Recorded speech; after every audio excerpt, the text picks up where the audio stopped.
খেয়ে নাও ভালো করে, এটা পুরোটা খেয়ে নেবে। কালকে রাত থেকে তো শরীরের অবস্থা খুবই খারাপ, ডাক্তার দেখিয়েছি।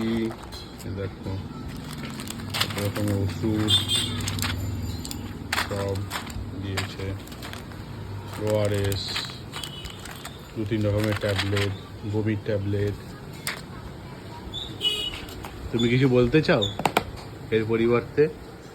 খুব কষ্ট পেয়েছি কালকে, খুব শরীর খারাপ গেছে, এত পেটে ব্যথা হয়েছে যে থাকতেই পারিনি।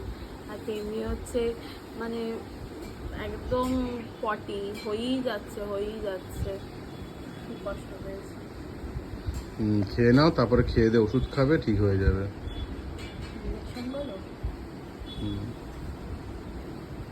কালকে আবার ম্যাডাম 2 পাছায় 2টো ইঞ্জেকশনও খেয়েছে, তাই দিয়ে খুবই ব্যথা। যাই হোক, ভালো করে থাকো, সুস্থ থাকো, তাহলেই হলো।